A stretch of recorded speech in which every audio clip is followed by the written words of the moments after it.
ஆண்டவரும் இரட்சகருமாகிய இயேசு கிறிஸ்துவின் நாமத்தினாலே உங்கள் யாவருக்கும் என் அன்பின் வாழ்த்துக்களை தெரிவித்துக் கொள்கிறேன். சந்தோஷமாயிருங்கள். சந்தோஷமாயிருப்பதே தேவனுக்கு பிரியமான காரியம். நாங்கள் இப்பொழுது தேவனுடைய வார்த்தையை கேட்போம்.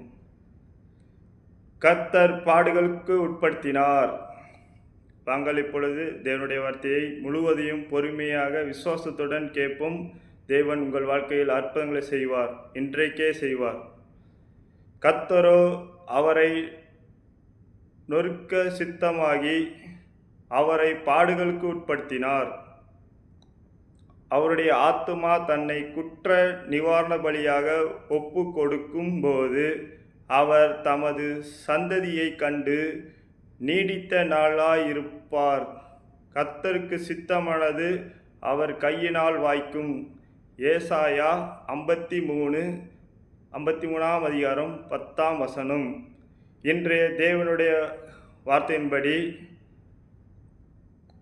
கர்த்தருக்கு சித்தமானால் அவர் கையினாலே வாய்க்கும். அதாவது நம்ம இப்போ ஒரு பிஸ்னஸ் பண்ணணும், இல்லை ஒரு வேலைக்கு போகணும், இல்லை வெளிநாடு போகணும், இங்கே போகணும் அங்கே போகணும், நம்முடைய சித்தம் அநேக மைண்டில் ஓடிக்கொண்டே இருக்கும். ஆனால் கர்த்தருடைய சித்தம் என்ன அதுன்ட்டு முதலே கர்த்தரோட முழங்கால் பண்ணிட்டு கேட்கணும். கர்த்தாவே, நான் தொழில் பண்ணணுமா, வேலைக்கு போகணுமா, இல்லை வெளிநாடு போகணுமா, இப்படி என்று கர்த்தரிடம் முழங்கால் பண்ணிட்டு கேட்டு விசுவாசன்னு கேட்டால் அவர் கர்த்தருடைய சித்தத்தை நம்மளுக்கு வெளிப்படுத்துவார்.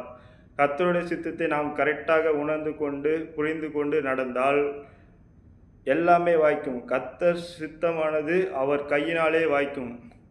இன்றைய தேவனுடைய வார்த்தையை முழுவதையும் விசுவாசத்துடன் பார்த்த உங்கள் யாவரையும் உங்கள் வாழ்க்கையிலும் கர்த்தருக்கு சித்தமானதை செய்யுங்கள்.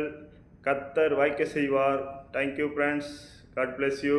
மறக்காமல் சப்ஸ்கிரைப் பண்ணுங்கள், லைக் பண்ணுங்கள். தேவன் உங்கள் வாழ்க்கையில் பெரிய காரியங்களை செய்வார். தேங்க்யூ.